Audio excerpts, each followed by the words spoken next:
Donc à présent, nous allons voir comment rajouter de la musique ou du son dans un diaporama.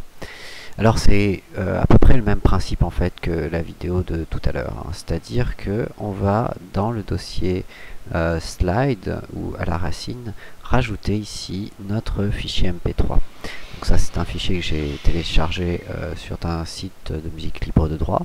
Il y en a quelques-uns qui vous offrent la possibilité d'utiliser leur musique à partir du moment où vous faites une utilisation non commerciale de cette musique.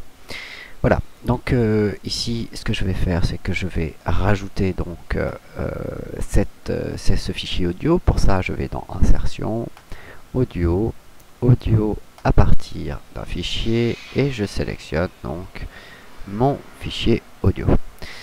Ce fichier audio, il a encore une fois, on a une option de lecture qui revient à peu près à la même chose que pour la vidéo, à la petite différence qu'on a un nouvel élément. Donc là ici on peut le démarrer soit en cliquant, le fichier audio soit automatiquement uniquement pour la diapositive, soit exécuté sur l'ensemble des diapositives. Et c'est ça la nouveauté, c'est que vous allez pouvoir mettre un fichier sur l'ensemble de vos diapositives, un fichier de musical. Vous réglez le volume sonore, vous pouvez le mettre ici aussi. Donc ici on va le mettre plutôt en faible afin de ne pas avoir quelque chose qui soit trop bruyant pendant la lecture. Vous avez bien entendu la possibilité de le mettre en boucle jusqu'à ce que le diaporama s'arrête, et vous avez quelques éléments. Donc là on va masquer pendant la présentation afin qu'on ne voit pas le fichier audio, qu'on ne soit jusqu'à l'écouter. Je l'ai mis un petit peu en dehors de la diapositive aussi, ce qui permet vraiment d'éviter de voir le symbole. Voilà.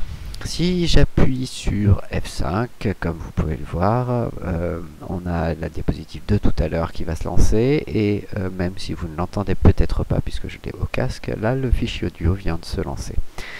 À partir du moment où je vais cliquer sur Entrée pour lancer donc la deuxième partie de mon diaporama, de ma bande multimédia avec les différentes parties, celles qu'on a créées tout à l'heure, le fichier audio que j'avais créé s'est totalement arrêté, ce qui me permet ensuite tout simplement de naviguer tranquillement dans cette zone du diaporama de la bande multimédia sans avoir à écouter le son, ce qui est pratique notamment quand on a des vidéos qui sont incorporées comme cette vidéo-là, si je veux pouvoir la lire sans être embêté par le son en arrière, il vaut mieux que le son s'arrête.